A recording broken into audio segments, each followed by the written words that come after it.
Os mistérios do cérebro, o mais complexo dos órgãos do corpo humano, o mais importante também. Representa cerca de 2% do peso de cada um de nós e utiliza cerca de 20% do sangue que o nosso coração bombeia. É composto por milhares de milhões de células que se estendem por uma área superior a 1 metro quadrado. É dele que vamos falar hoje. Vamos conversar sobre epilepsia, um fenómeno elétrico que afeta o cérebro a cerca de 40 a 50 pessoas por cada 100 mil nos países mais desenvolvidos e entre 100 a 150 pessoas por cada 100 mil também nos países em vias de desenvolvimento. Vamos então falar da doença e do que está a ser feito para melhor entender o que se passa dentro desta fantástica máquina que nos comanda.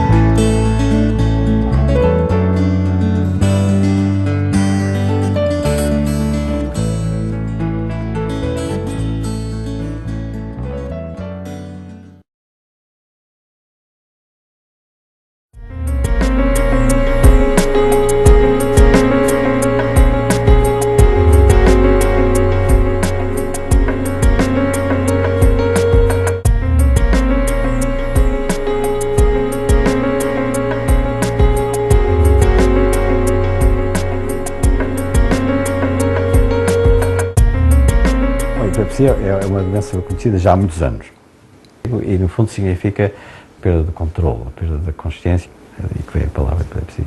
Há centenas de anos já foi descrita nos tempos dos gregos, portanto, é já conhecida há muitos anos. É claro que durante muitos anos não houve terapêutica nenhuma específica.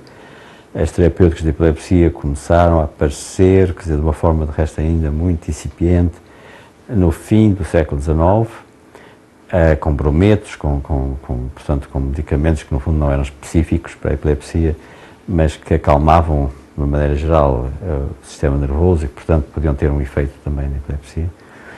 Mas foi só no século XX que começaram a aparecer medicamentos que funcionam em várias formas de epilepsia e durante muitos anos, até mais ou menos aos anos 60, 70, o número de medicamentos que havia era muito reduzido. No entanto, nos últimos 20 anos começaram a aparecer novos medicamentos que foram fundamentalmente desenvolvidos a partir de investigação feita em modelos animais, em laboratórios, não é? E hoje existe um número bastante apreciável de medicamentos que são utilizados. A maior parte dos medicamentos que são utilizados, que são eficazes em várias formas de epilepsia, mas nem todas as formas de epilepsia são tratadas da mesma maneira, não é?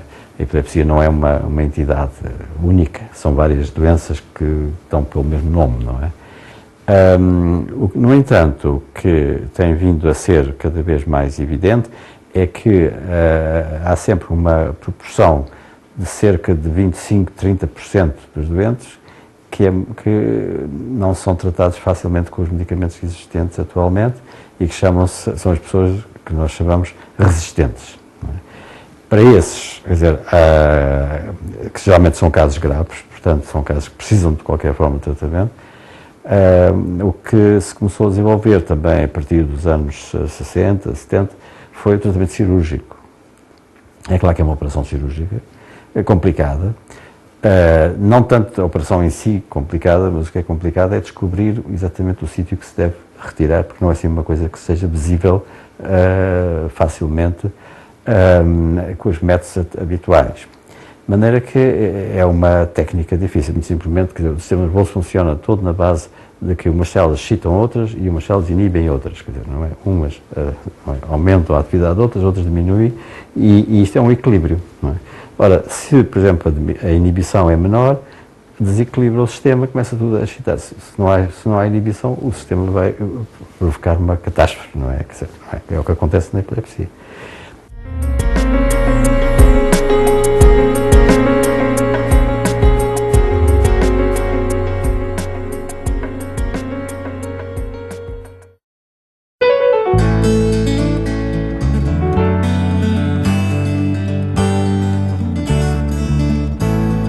A epilepsia não é uma entidade única, são várias doenças que dão pelo mesmo nome. Não?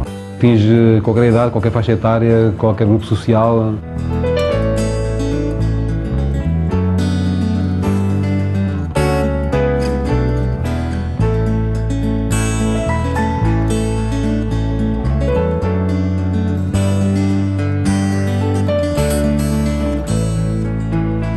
Afinal, o que é a epilepsia? A epilepsia são descargas elétricas em excesso, que no cérebro descontrolam o funcionamento dos neurónios. Mas para nos falar disso mesmo, apresentamos aqueles que lidam com a doença todos os dias. Aqueles que a estudam e que tentam descobrir formas para melhor tratar e aliviar aquele que sofre de epilepsia.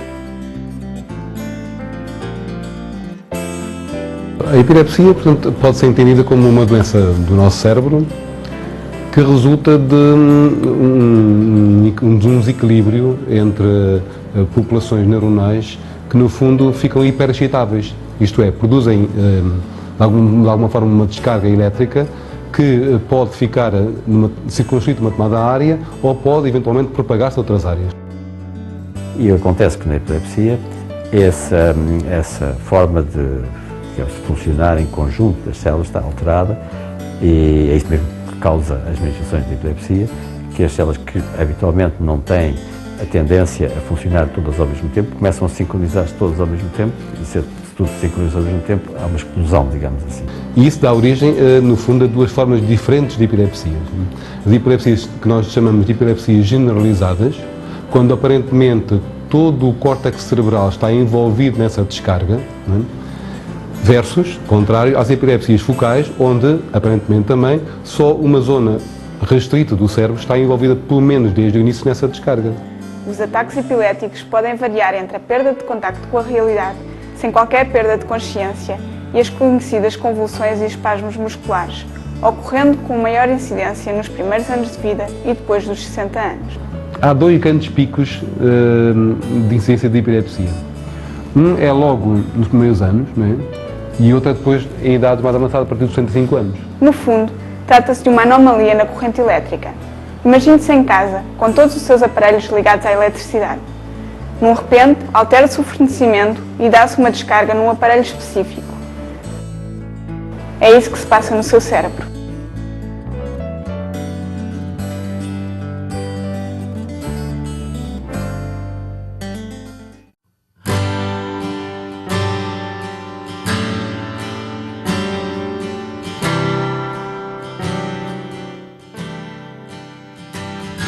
As malformações cerebrais, as sequelas de infecções, problemas perinatais, problemas de parto. Existem múltiplos fatores que podem provocar um ataque epilético e a epilepsia propriamente dita. As comunicações entre as células do nosso cérebro podem ser destabilizadas por efeitos visuais.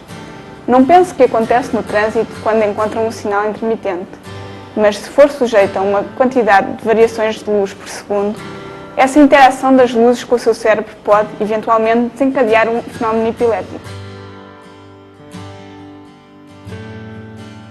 Há pessoas que têm ataques epiléticos provocados por estímulos visuais. O típico é a luz intermitente. Mas também pode ser, por exemplo, olhar para um vídeo. É um caso célebre. Um traumatismo craniano pode ser outra das causas. Uns anos após ter tido um acidente que lhe tenha provocado um traumatismo, pode dar-se o episódio epilético. Se sabe que certas situações podem levar à epilepsia, que é aquilo que chama-se epileptogênese. Certas doenças infecciosas, meningites, encefalites, podem ser traumatismos cranianos, acidentes de automóvel, outros. Podem ser causados por pequenos tumores que não causam mais sintomas, mas podem causar epilepsia. Para além destas duas causas, existem ainda outros fatores que podem potenciar o surgimento deste fenómeno, tais como as drogas e o álcool.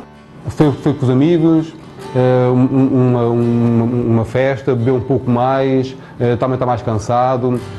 Isso são fatores às vezes suficientes, né, para realmente fazer essa perturbação nessa balança, não é?